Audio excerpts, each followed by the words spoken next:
Peter Attia's Outlive, The Science and Art of Longevity, is split into 3 parts, and that's how this book summary and review is divided as well. Critiques and action items at the end, timestamps in the description as always, and this video is dedicated to you, Mom. Part 1 covers the way we approach medicine. First, we need to define longevity. It's not just a matter of how long you live, which is your chronological lifespan, but also how well you live, meaning the quality of those years, which we call health span. Health span is typically defined as the period of life where we are free from disability or disease, but that's a bit of a low bar. And what we're striving to do here is maintain and improve our physical and mental function rather than letting it deteriorate. From the beginning of human time, around 250,000 years ago or so, until the first half of the 19th century, we had medicine 1.0 based on observation and guesswork. This is where we believe the importance of bodily humors, gods, and so on as the root causes of health and disease. Medicine 2.0 then arose in the mid-19th century and continues today, which was largely a shift in the way we thought. It was a paradigm shift and included things like germ theory, sanitation, and antimicrobials. Medicine 2.0 allowed us to double our life expectancy from around 35 to 40 to 70 to 80. It's impressive stuff. Prior to 1900, people died from fast causes like accidents, injuries, and infectious diseases of various kinds. Much of the short life expectancy was also skewed due to how dangerous childbirth was to the mother and the high infant mortality rates. Medicine 2.0 eradicated deadly diseases like polio, smallpox, and now allows for curing Hep C with drugs. Amazing. It's so effective that nowadays, people are much more likely to die from slow causes. These slow causes are what Attia calls the 4 horsemen: heart disease, cancer, neurodegenerative disease, and metabolic dysfunction, including type 2 diabetes. Much of medicine 2.0 is better suited to preventing fast death rather than slow death.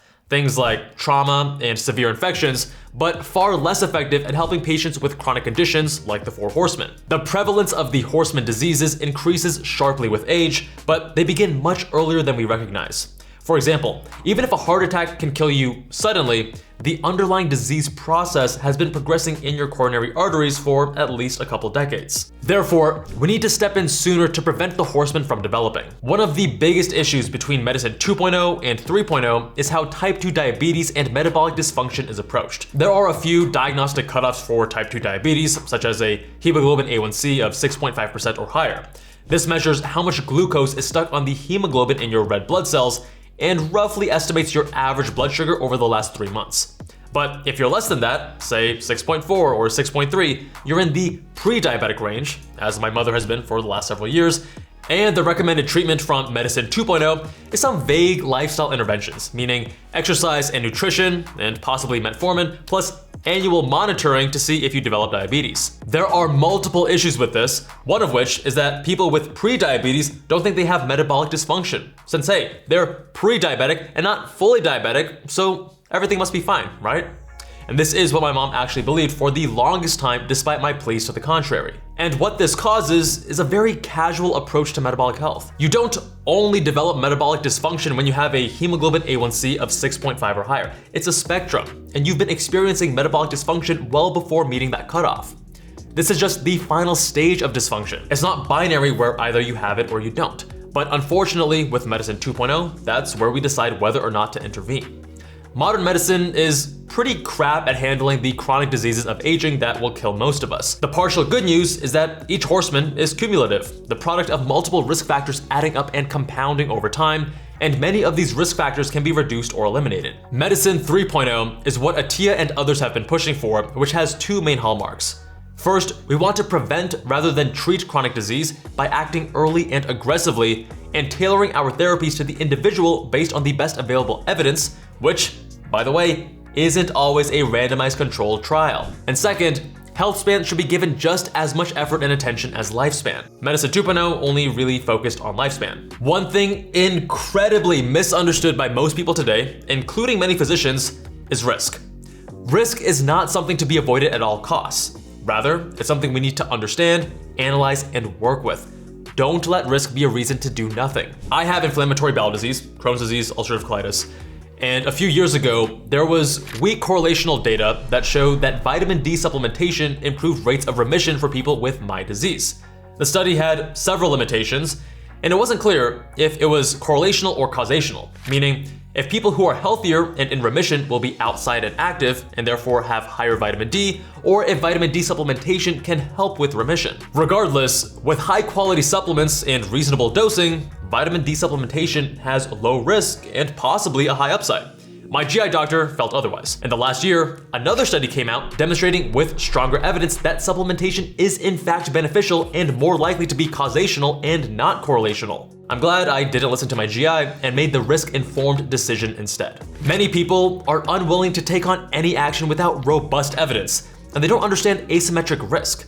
If the risk is small and the upside is large, you should probably do it. Evidence-based medicine is what I was taught in the 2010s when I was in medical school, and it has its place. But being overly dogmatic and inflexible with research and data, and not focusing on clinical judgment, is the issue I see across many physicians and social media personalities. Instead of evidence-based, we need to shift to evidence-informed. Actually, I've talked about this before, and if we want to be technical, evidence-based by definition includes integrating the experience of the clinician, the values of the patient, and the best available scientific information to guide decision-making about clinical management. But when uttered by most, they mean RCT data or bust, so we'll say evidence-informed to make a better distinction. Randomized controlled trials are best at answering questions about simple interventions like vaccines or medications to lower cholesterol, maybe across 1 or 5 years, but for other interventions, particularly those involving the strategies of longevity, it's almost impossible.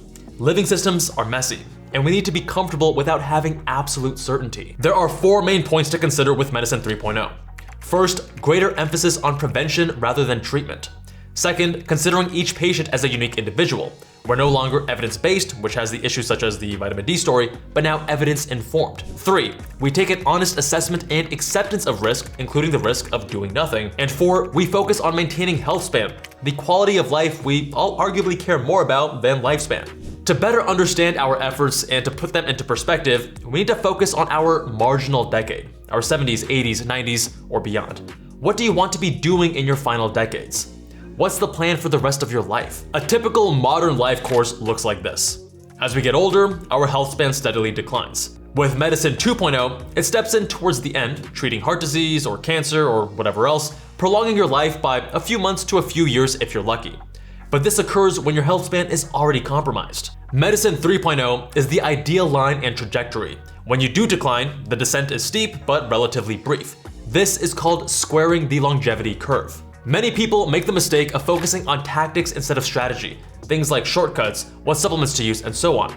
But we're going to apply a 3-part approach to longevity.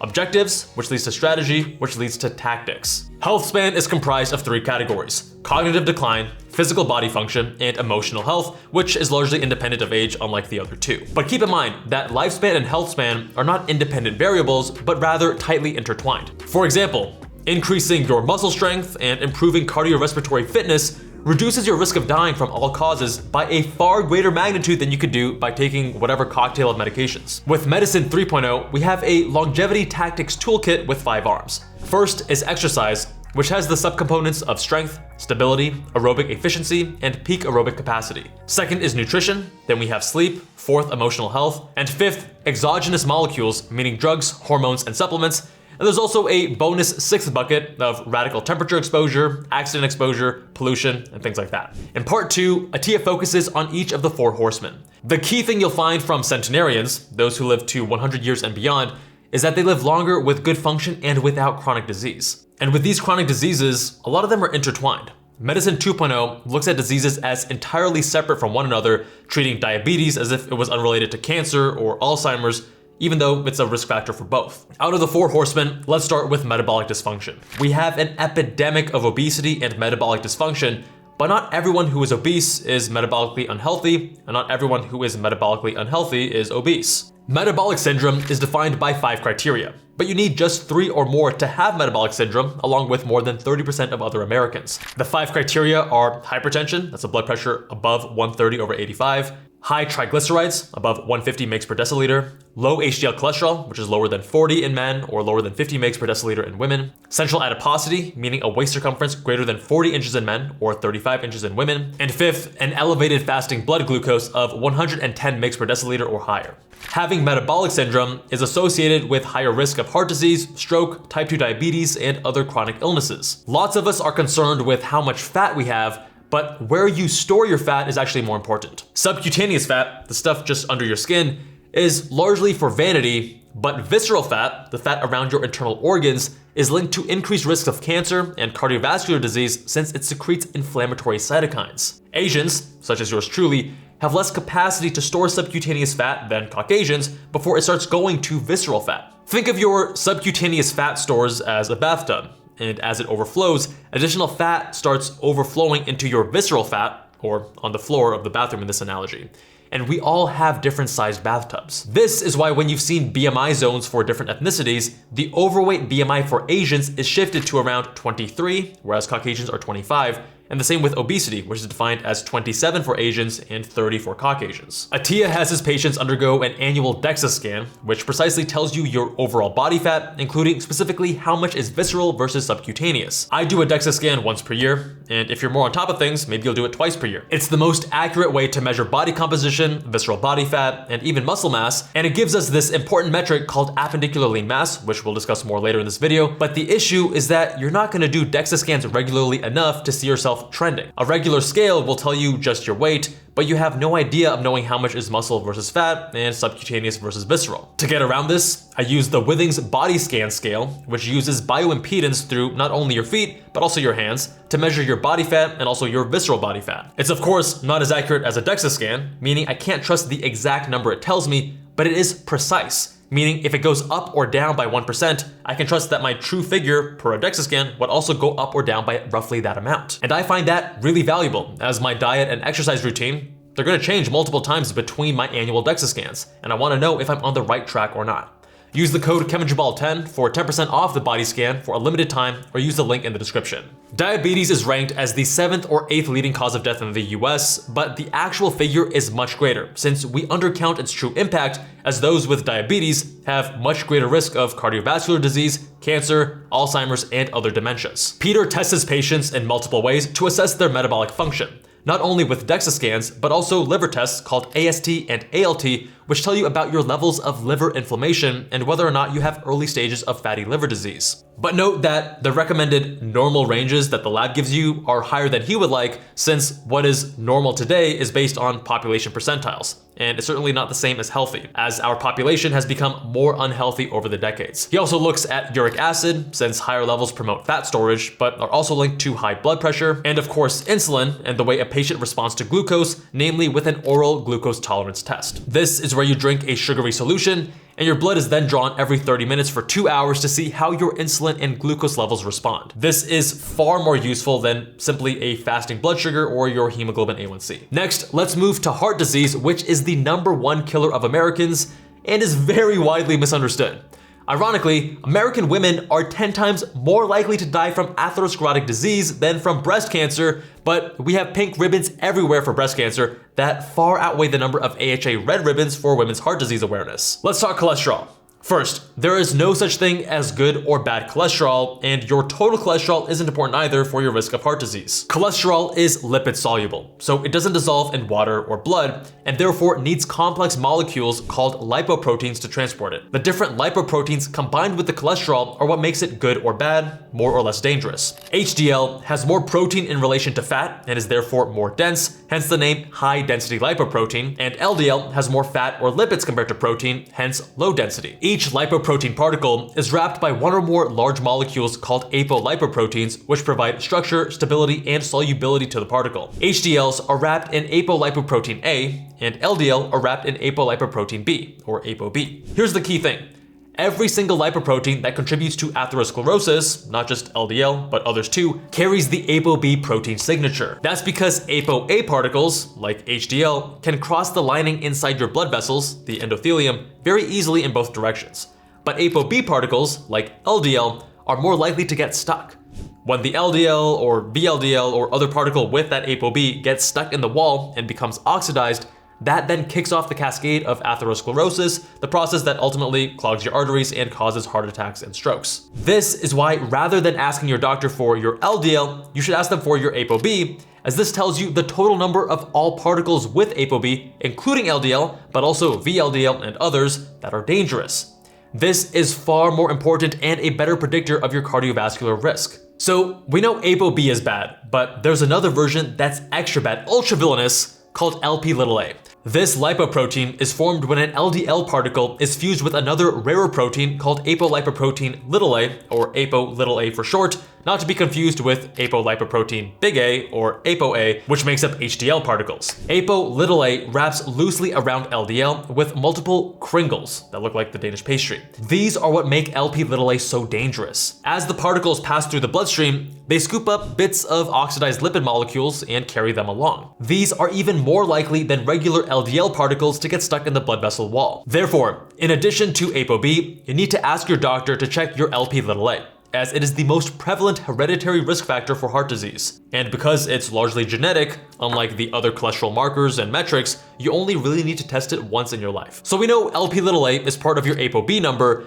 but someone with a low ApoB can still have a dangerously high Lp(a), like I do, because the potency and danger of these Lp(a) numbers can cause tremendous damage, even in small numbers. The issue is that you can't really lower your Lp(a), as it's largely genetic, unless you go to these new injectable drugs called PCSK9 inhibitors, which lowers it by about 30%. The issue with them is that they're very expensive, about $500 per month out of pocket, and insurance won't approve most people since their indications are stuck in Medicine 2.0. You want to focus on lowering your ApoB, which can be done with things like statins. Think of Lp(a) as modulating your risk. So if you have a higher Lp(a), like I do, then you want to aim for a lower ApoB. Peter believes you can't lower your ApoB or LDL low enough, just as long as you don't have side effects from the medications. He doesn't pay much attention to HDL because while having a low HDL is associated with higher risk, it isn't causal. Drugs that increase HDL have failed to reduce the risk of having cardiovascular events in clinical trials. When it comes to diet, about 1/3 to 1/2 of people who consume high amounts of saturated fats will see a dramatic increase in ApoB particles. Monounsaturated fats, on the other hand, like extra virgin olive oil, macadamia nuts, avocados, and so on, don't have this effect. So he pushes his patients to consume more of those, about 50 to 60% of total fat intake. It's not about limiting fats, but shifting to fats that promote a better lipid profile. What actually happens in your artery walls can be visualized with two types of CT scans. You can get a calcium score, which is lower resolution and only shows calcified lesions in your arteries, or a CT angiogram, which is a higher resolution test that identifies both calcified and soft plaques that precede calcification. When these plaques become unstable, eroding, or even erupting, the damaged plaque can cause the formation of a clot, which can block the blood vessel and lead to a heart attack or stroke. I got my CT angiogram done last year to help me and my primary care doctor guide my treatment.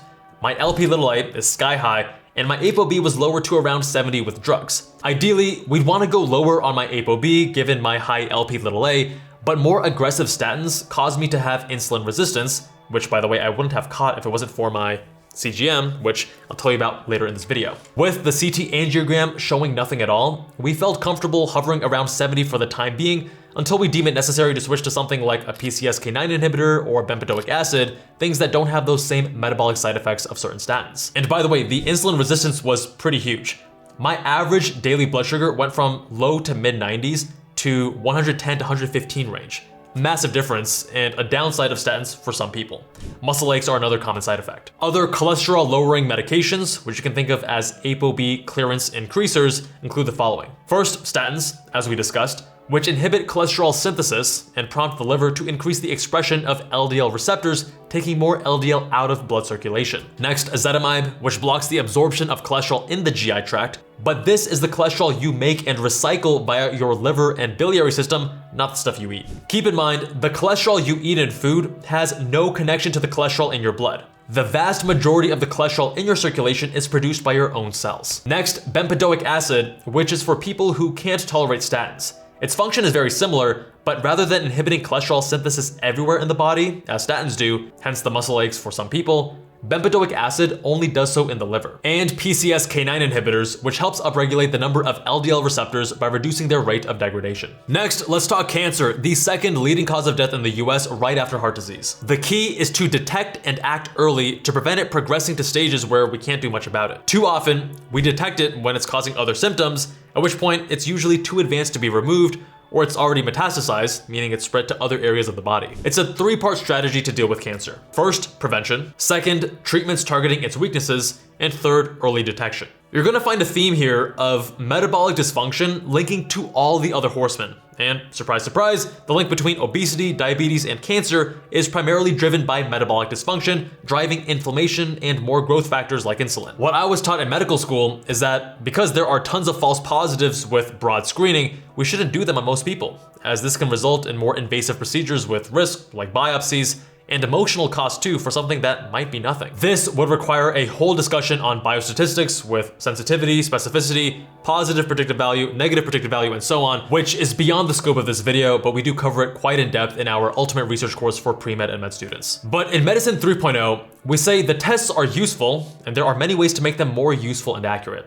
For example, stack the test modalities. You could incorporate ultrasound and MRI in addition to mammography when looking for breast cancer. With multiple tests stacked on top of each other, the resolution improves and fewer unnecessary procedures are performed. The recommended age for colonoscopy screening used to be 50, repeated every 10 years, but the American Cancer Society updated its guidelines in 2018, lowering the age to 45 for those with average risk. Obviously, those with higher risk would get it done sooner and at a higher frequency, like me. I'm 33, and I've had 6 or 7 scopes by now since I have inflammatory bowel disease, and if you're concerned about having your first, fear not. I've done 2 vlogs showing the experience, linked up here and down below. Attia, being the overachiever, likes his patients starting at 40 for those with normal risk and repeated every 2 to 3 years, which seems aggressive, but it's justified since studies have shown colon cancer can appear 6 months to 2 years after a normal scope. Next, we're on to dementia, the most common form of which is Alzheimer's, but also includes Lewy body dementia, Parkinson's, and a handful of others. What can you do to reduce your risk?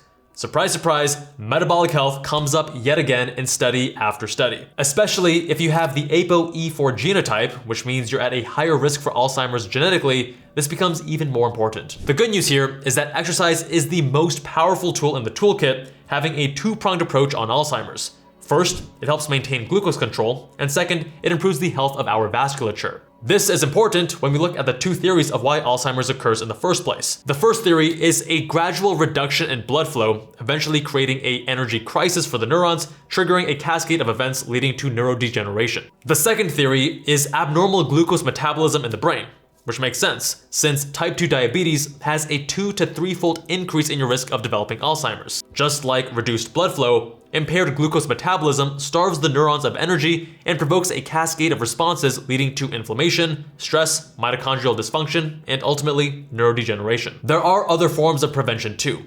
The more network and subnetworks you've built up over your lifetime, via education or experience, or by developing complex skills like speaking a foreign language or playing a musical instrument, the more resistant you are to cognitive decline. The brain can continue functioning as some networks begin to fail due to what is called a cognitive reserve. There is a parallel concept known as movement reserve in Parkinson's disease. People with better movement patterns and a longer history of moving their bodies, such as trained or frequent athletes, tend to resist or slow the progression of the disease compared to sedentary people. In terms of broad strategy, we know the following. First, what's good for the heart is good for the brain. In other words, low ApoB, low inflammation, and low oxidative stress. Second, what's good for the liver and pancreas is good for the brain. Again, bringing up the conversation of metabolic health. 3, time is key, meaning work on prevention early. And finally, the most powerful tool is exercise, which acts in multiple ways, both vascular and metabolic, to preserve brain health. In terms of tactical advice, sleep quality is key here for lowering stress and cortisol.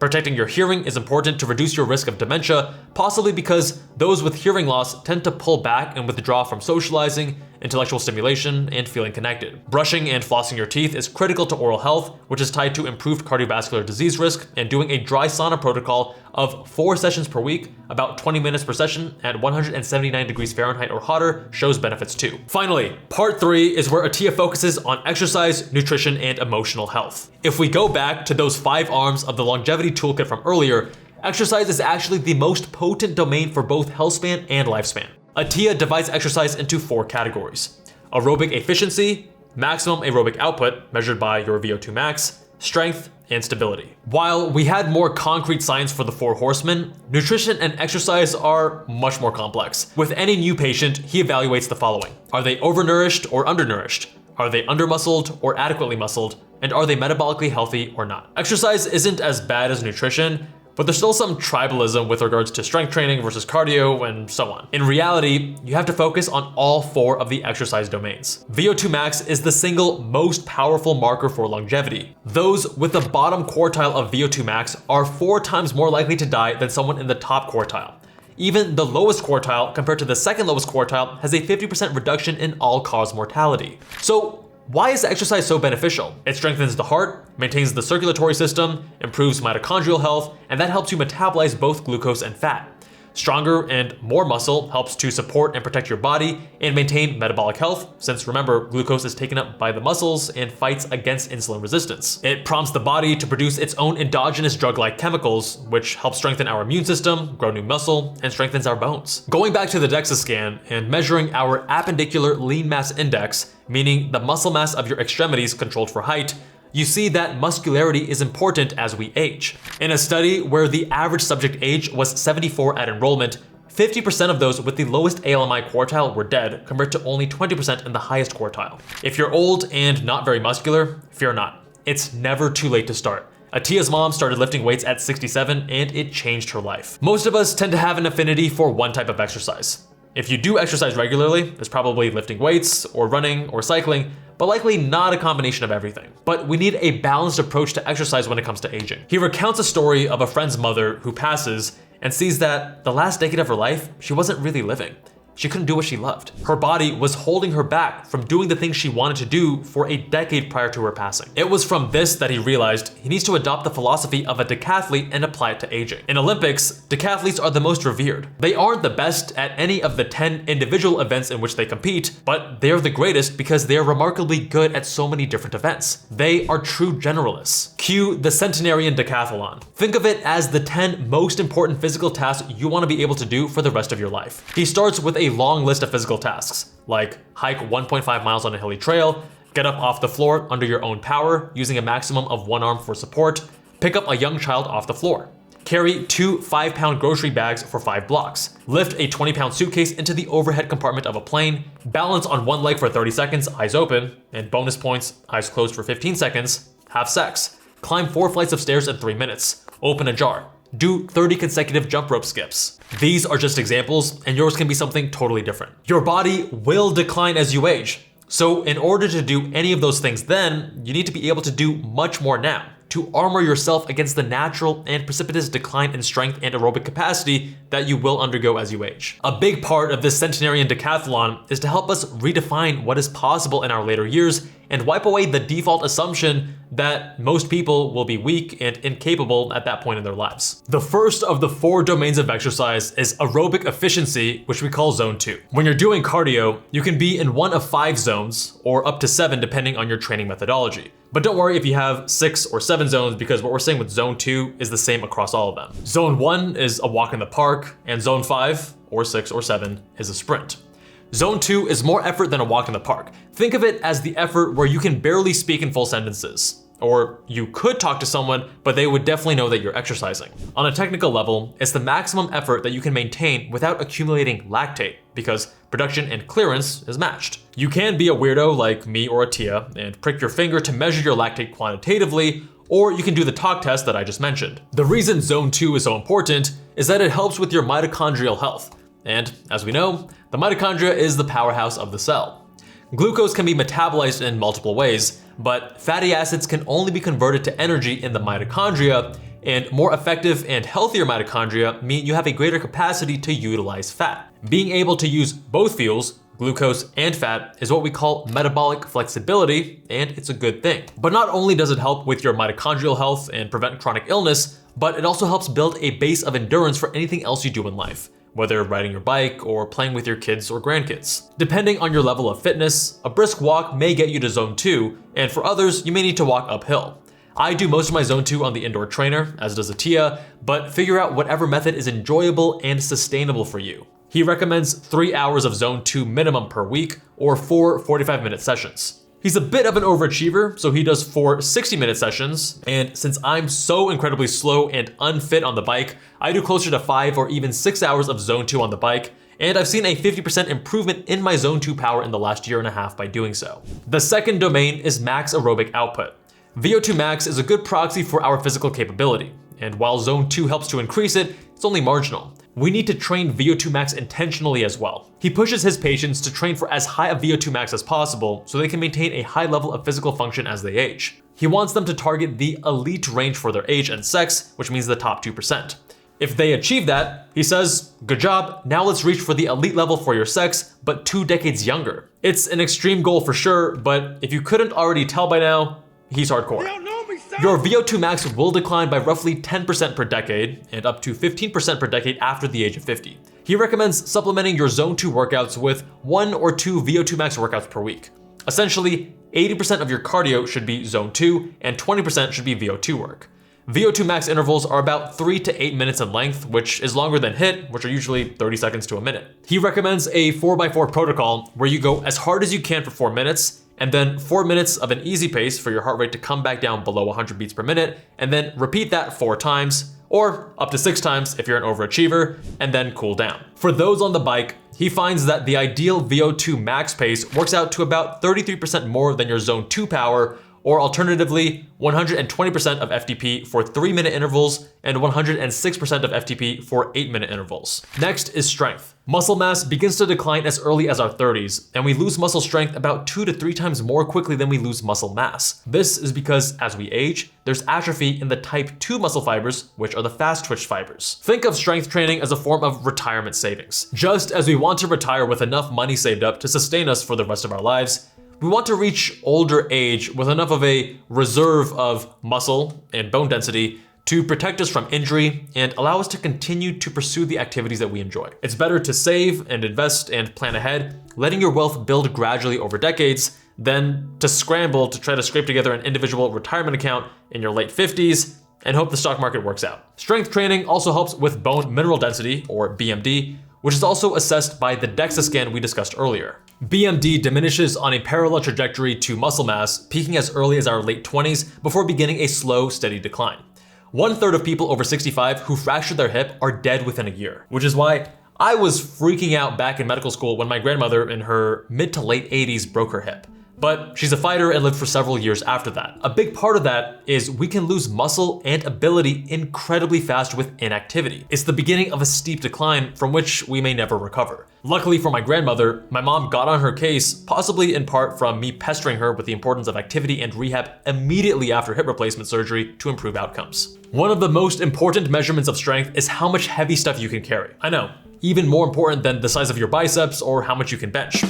Shocking. Carrying things is one of our superpowers as a species, which is why farmer carries are such a great exercise. He wants male patients to carry 1/2 of their body weight in each hand, so full body weight in total, for at least 1 minute, and for female patients, 75% of body weight. Alternatively, dead hang from a pull-up bar for 2 minutes for men, and women for 90 seconds at the age of 40. As you age, they scale that target down a bit. This is also relevant to grabbing something to keep yourself from falling and getting a hip fracture as you age. Here's how Attia structures his strength training. First, grip strength. Second, concentric and eccentric loading for all movements. Concentric is the muscle shortening phase, like squeezing up on a bicep curl, and the eccentric is the elongation phase, returning it to that starting position. Third, pulling motions at all angles from overhead to in front of you. And finally, hip hinging movements such as the deadlift and squat, but also step-ups, hip thrusts, and single leg variants to strengthen the legs, glutes, and lower back. These are the 4 he finds most relevant to the centenarian decathlon. Finally, we're onto stability, which he defines as the subconscious ability to harness, decelerate, and stop force. The main reason this is so important is for injury prevention. Older people tend to exercise less, in large part because they can't from hurting themselves in some way, and so they continue to decline. My take is first, absolutely avoid injury, but if you do get injured, find ways to work around it. Like when my right chronic shoulder injury was exacerbated late last year, I took several intentional steps to keep doing lower body strength training, plus upper body rehab work until I could start doing proper upper body strength training again. To avoid injury, we first need to break out of the mentality that we need to crush all of our workouts every single time to constantly hit PRs. Instead, focus on doing things right and cultivate safe, ideal movement patterns that allow our bodies to work as designed and reduce our risk of injury. Most acute injuries, like a torn ACL, are rarely sudden. The onset may be rapid, but there was likely a chronic weakness or lack of stability at the foundation of the joint that was the true culprit. Stability allows us to create force in the safest way possible, connecting our body's different muscle groups with much less risk to our joints, soft tissue, and spine. Going back to eccentric strength, it's often a failure of stability and eccentric strength that results in falls and injuries later in life. So control the negatives and don't just drop the weights back to its starting position. He is very pro DNS, or dynamic neuromuscular stabilization. The idea is that the sequence of movements that young children undergo on their way to learning how to walk is not random or accidental, but part of a program of neuromuscular development that is essential to our ability to move correctly. Moving correctly is so important to avoiding injury that he doesn't even push strength training to his patients until they have established some level of stability. It's just not worth the risk. He goes into greater depth with the importance of breathing for movement patterns, toe yoga to help with foot function, since after all, most movements begin with us having our feet planted on the ground, and multiple other helpful exercises. You can find the videos on his website, linked below, along with links to his DNS and Postural Restoration Institute recommended resources. You should also consider filming yourself working out from time to time, just to compare what you think you're doing to what you're actually doing. He does this daily with his phone and tripod, filming the 10 most important sets each day and watching the video between sets, comparing what he sees to what he thinks he's doing. I actually do the same thing with a virtual coach who can help guide me and point out things that I'm missing even when I'm reviewing the video. I've worked with traditional PTs many times over the years, including last December and January because of my rotator cuff injury, but I never got lasting relief. So I purchased Trevor Hash's Bulletproof Shoulders. I did his program along with the one-on-one coaching, and I filmed many of my sets, I sent them to him, and we created a custom routine based on my unique deficits and movement patterns. And I'm happy to say that I'm finally back to doing upper body strength training. I have no affiliation or incentive to even say this, but for those who have found themselves frustrated with chronic injuries and movement deficits, he saved my sanity and my ability to do upper body strength training. His info is down in the description, and you may find similar results with him or others who don't subscribe to a single methodology, but rather incorporate multiple modalities into their approach. Last but not least, we're on to nutrition, or nutritional biochemistry as he likes to call it. There's extreme tribalism to nutrition, and it's really just the Dunning-Kruger effect in action. Those with the highest degrees of certainty, yelling loudly about how their diet is correct, are largely the most ignorant ones. I was one of these people in some form. I was plant-based for almost 5 years, and while I'm grateful that I never tried to shove it down anyone's throat and convert people, I did strongly believe that it was scientifically the optimal way to eat. Funny enough, Attia says he was also on Mount Stupid in the past as well, having done ketogenic and vegan diets too, and believing at the time that they were the one and only optimal way of eating. And this points to the underlying assumption in the diet wars and nutrition research, that there's one perfect diet that works best for everyone. With Nutrition 3.0, we're looking for scientifically rigorous, highly personalized decision-making driven by feedback and data rather than ideology or labels. Unfortunately, while exercise can almost magically improve health span and lifespan, nutrition doesn't have the same powers. The fundamentals to nutrition are relatively simple.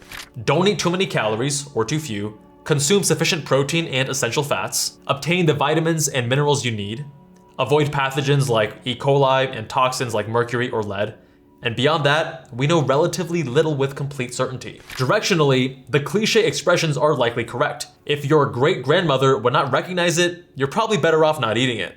If you bought it on the perimeter of the grocery store, it's probably better than if you bought it in the middle of the store. Plants are very good to eat. Animal protein is safe to eat.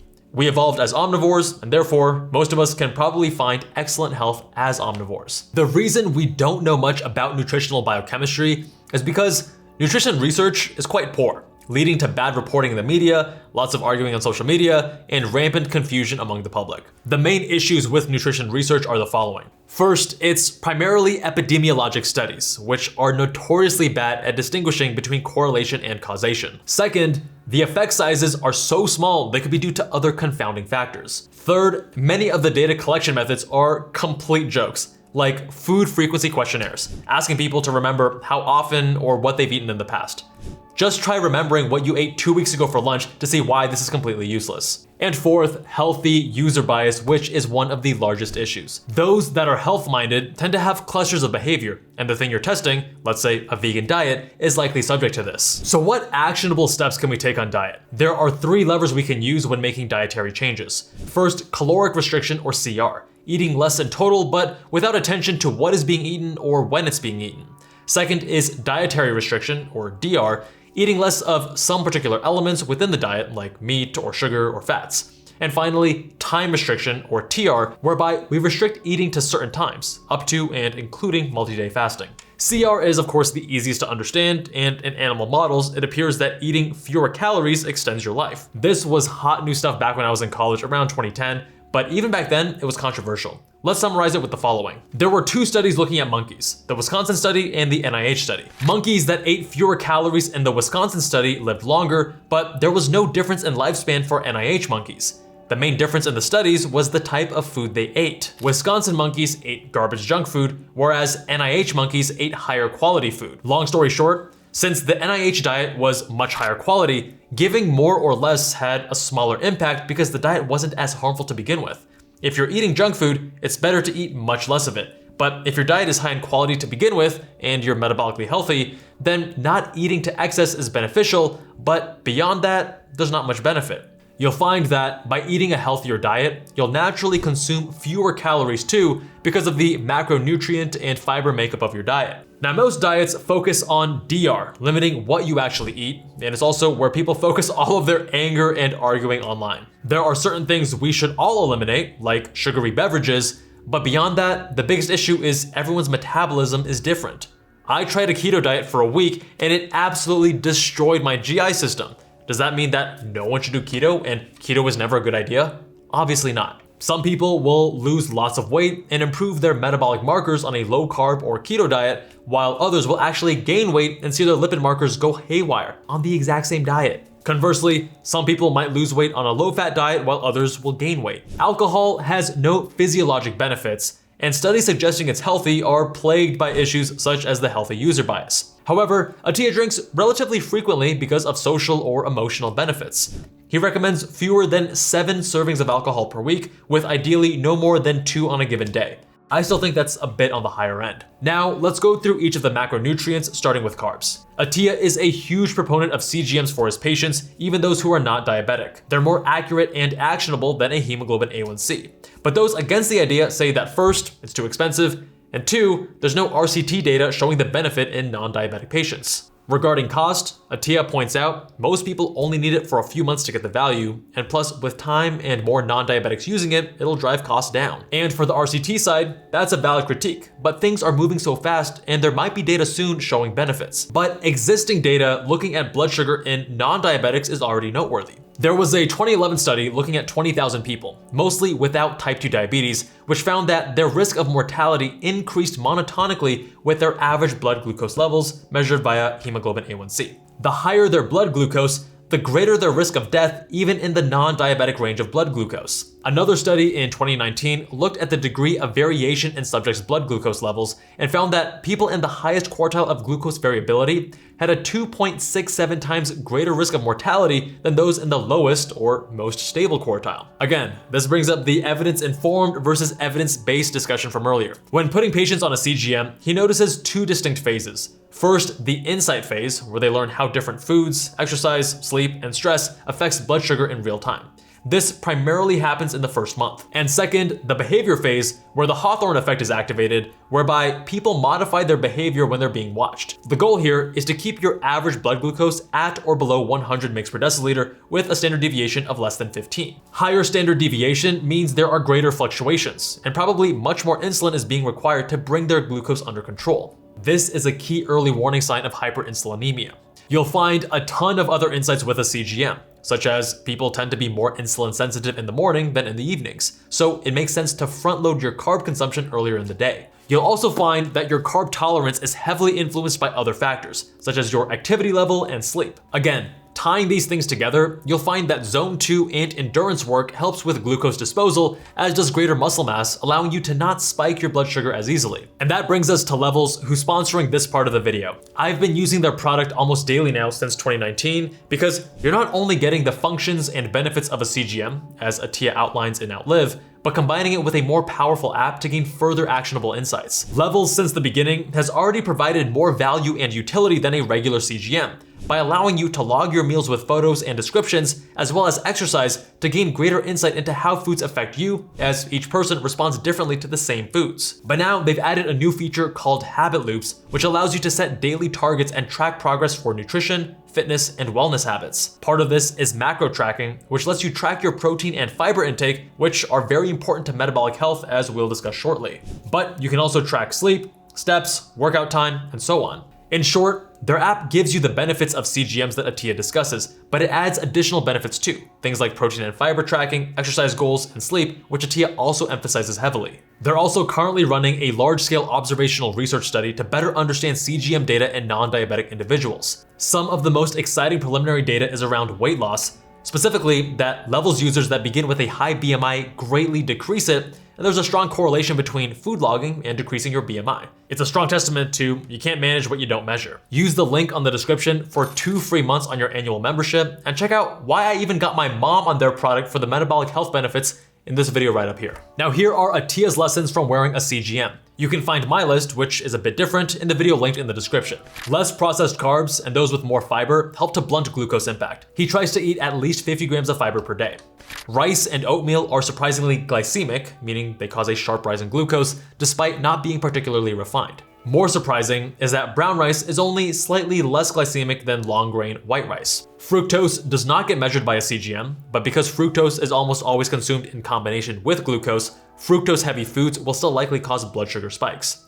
Timing, duration, and intensity of exercise matters a lot. Generally, aerobic exercise is more efficacious at removing glucose from circulation, whereas high-intensity exercise and strength training tend to increase glucose transiently because the liver is sending more glucose into the circulation to fuel muscles. So don't be alarmed if your glucose spikes while exercising. Good versus bad sleep makes a world of a difference. Stress, via cortisol and other stress hormones, has a surprising impact on blood sugar even when fasting or restricting carbs. I've actually noticed something similar with solumedrol, a corticosteroid that I was given prior to my medication infusions for inflammatory bowel disease, and I would see my blood sugar elevated for the rest of the day, even if I completely avoided carbs. I've since stopped getting this steroid pre-medication. Non-starchy veggies such as spinach or broccoli have virtually no impact on blood sugar, so eat as much as you want. Foods high in both protein and fat, eggs, beef short ribs, etc., have virtually no effect on blood sugar, but large amounts of lean protein, like chicken breast, will elevate glucose slightly. Protein shakes, especially if low in fat, have a more pronounced effect, particularly if they contain sugar. Stacking multiple factors, either good or bad, is very powerful.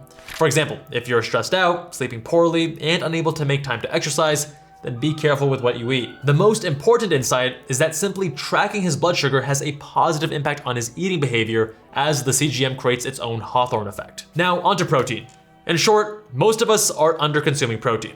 If you're concerned about overconsumption, rest assured that excess protein you can't synthesize into lean mass will be excreted in the urine as urea or used for gluconeogenesis, the generation of glucose from other substrates. The recommended daily allowance, or RDA, for protein is 0.8 grams per kilogram per day, but elderly people consuming the RDA will lose muscle mass in a period as short as 2 weeks. How much protein is needed is variable.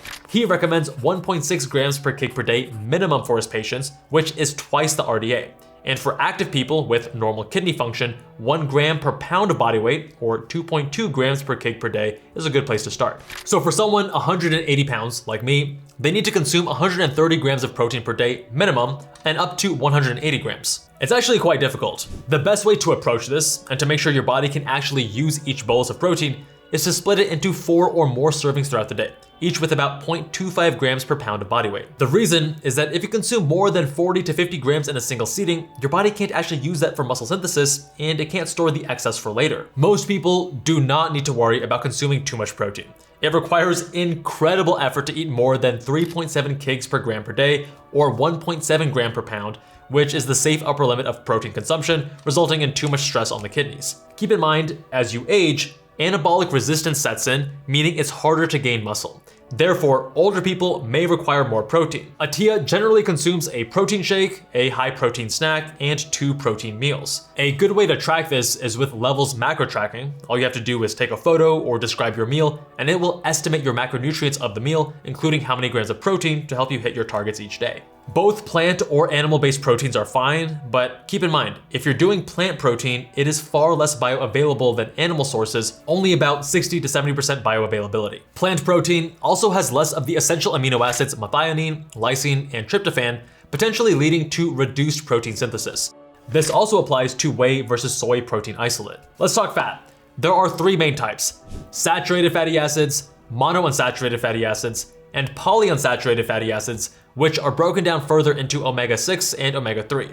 Omega-3s are further broken down into marine, which is EPA and DHA, and non-marine sources, which is ALA. It's best to boost your MUFA closer to 50 to 55%, your SFA down to 15 to 20%, and adjust the total PUFA to fill the gap. You can supplement EPA and DHA with fish oil, and the amount can be titrated by doing a blood test to measure your levels of all fatty acids and the omega-6 to omega-3 ratio. Typically, this means eating more olive oil, avocados, nuts, cutting back on, but not eliminating, butter and lard, and reducing omega-6 rich corn, soybean, and sunflower oils, while also looking for ways to increase omega-3 PUFAs from sources like salmon and anchovies. Going back to the three levers in nutrition, we have TR, or time-restricted feeding. There's short-term eating windows, alternate day fasting, and multi-day fasting. Short-term intermittent fasting was the hot new trend, with 16-8 protocols being the most popular, but you can also use more narrow windows like 18-6 or 24, meaning you fast for the first number, let's say 16 hours in a day, and eat for the second number, 8 hours in this example. The issue is that this is a big extrapolation from research in mice, but a mouse only lives for 2 to 3 years and will die after 48 hours of no food. So a 16-hour fast for them is essentially a multi-day fast for a human. Plus, 16 hours of fasting isn't enough for us to activate autophagy or act on other beneficial pathways like mTOR inhibition.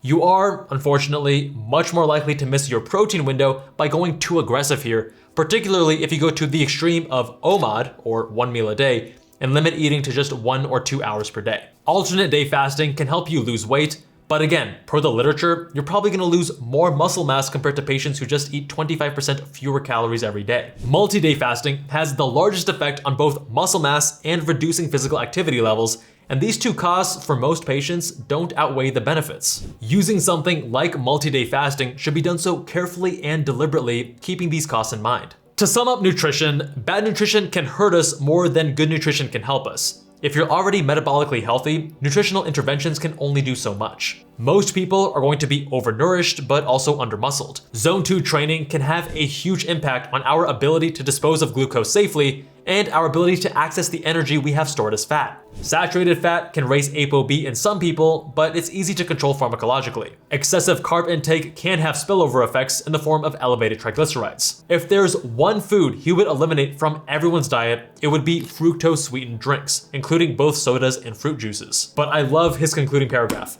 If, after reading this chapter, you're upset because you don't quite agree with some detail I've covered, be it the ratio of MUFA to PUFA to SFA, or the exact bioavailability of soy protein, the role of seed oils and lectins, or the ideal target for average blood glucose levels. Or if I have offended your sensibilities because I didn't say your diet is the best diet, I have one final piece of advice. Stop overthinking nutrition so much. Put the book down. Go outside and exercise. Finally, we're on to sleep.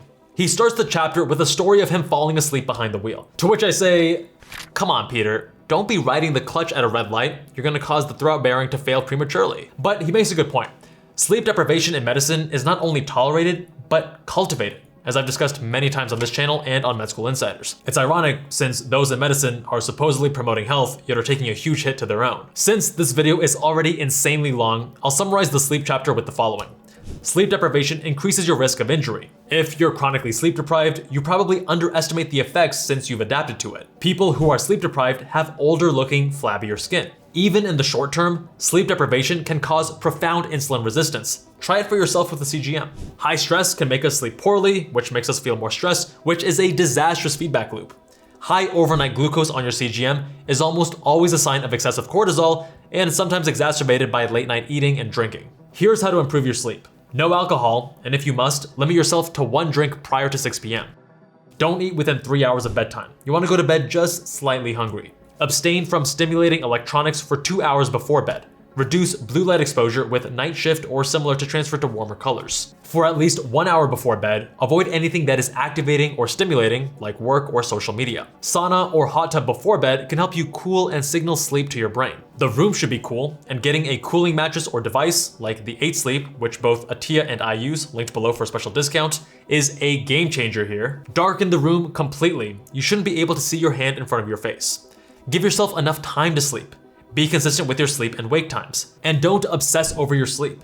If you're the type to get anxious from poor sleep metrics on your sleep tracker, then consider taking some time away from it. These are a great start, but I do actually have several more sleep tips, as it's something I grew quite, let's say, passionate about during both medical school and residency. So check out How to Wake Up Early and Not Be Miserable, or another sleep video in the playlist linked below. Those who follow this channel know how much I love Peter Attia and his work. A big part of that is that we have a surprising amount in common, but there are also some things I think he can do better. First, many of the critiques you'll see online center around his obsession with stability and how there's a lack of evidence around his suggestions. I'd point those people to the evidence-based versus evidence-informed discussion. But I do think his singular focus on DNS over other movement or stability schools of thought is unusual. While it's his chosen philosophy, and I don't have anything against it, there's value to working with those who borrow from multiple schools of thought, which is one of the reasons I've enjoyed working with Trevor more than physical therapists before him. But overall, Attia's focus on proper movement and improving stability is sound, even if DNS isn't the only method to do so. Second, you'll see people rail against his nutrition chapter, as expected, and especially vegans or those on a plant-based diet talk about how there is irrefutable evidence of that diet being superior. I think Attia's nutrition chapter concluding paragraph is a perfect response to this, and he's already done enough to talk about the shortcomings of nutritional research, namely healthy user bias and epidemiologic study shortcomings, which we don't need to go into further. But the thing I find the most strange is that he's adamant about giving off the impression that he was a surgical oncologist, which he never was. He spoke on ZDoc-MD's podcast about doing 3 years of general surgery residency prior to dropping out. But if you look at his prior TED Talk descriptions or his author bio on the book, or how he even discusses his time in medicine in the book, he disingenuously gives the impression that he was a surgical oncologist, which requires him to finish general surgery residency and a surgical oncology fellowship. I've pointed this out before and had commenters even argue the point that he was a surgical oncologist. That's the level of deception occurring here. His NIH Surgical Oncology Fellowship was a research fellowship, which often occurs in the middle of a general surgery residency, not an actual surgical oncology fellowship that you're led to believe, the one that you complete after finishing 5 to 7 years of general surgery residency, and the one that makes you a surgical oncologist. No shade, I quit plastic surgery residency, but one should be open and honest about that. Attia has told stories on his podcast about being uncomfortable with people calling him doctor, and I think part of that is probably the shame or guilt that arises from not being fully transparent with his credentials. Even without completing a surgical residency or fellowship, I still think he's an expert on what he's discussing, as credentials aren't everything. And even if someone does prioritize credentials above all else, surgical residency and surgical oncology fellowship has little relevance to the type of longevity practice he does now. I also think it would be more powerful if he spoke a bit more about his back injury due to deadlifting. He spoke about it openly on his blog, but in the book mentions it as a mystery back injury. I mean, I got a deadlifting back injury too at 20 years old in my SI joint, thankfully no surgery, and it makes for a great point to highlight the importance of proper movement patterns and stability. In conclusion, there is a ton here, and it might be overwhelming knowing where to start. Attia recommends starting with the thing that you're most likely to succeed in. If your sleep sucks, then start there, and don't focus on exercise or nutrition yet. That'll make the next steps of tackling the others easier and also build your confidence moving forward. To re-emphasize an important point, exercise is the miracle drug, which you have to earn no matter who you are. There's no magic pill there. Put in the effort and make it count. I find doing meetings on the bike while doing zone 2 a powerful hack to multiply time and get more zone 2 than I otherwise would have time for, especially if I'm also strength training on those days. Find a doctor who is willing to work with you in a medicine 3.0 capacity. My mom loves working with doctors that have her same background, who were trained in a country that has a different culture of medicine where the doctor knows everything and can't be wrong. Despite me hopping on the virtual phone visit with my mom and the doctor and asking the doctor to order some simple labs like ApoB and LP(a), this doctor thought that they knew more than they did. And they didn't want to prioritize my mom's health, despite them frequently returning to the literature vaguely without being able to cite any concrete numbers on ranges or publication dates or even authors. They agreed to order the tests and then never did. as some clown behavior. I'm now helping my mom find a better physician who is willing to be a lifelong learner, as every doctor should be, and help their patients be on top of their health and the cutting edge research rather than feeding some ego of already knowing everything. The final chapter of Attia's book covers his own deeply moving story with emotional health and therapy and the incredible lows he experienced. I can't do it justice by summarizing it, and I suggest you buy a copy of his book yourself to give it a read. I've put in more time into this video than any other video I've done to date, and it would mean a lot to me if you use our affiliate link below to purchase his book as a small way to support our channel that costs you nothing. Much love, and wishing you the best of health.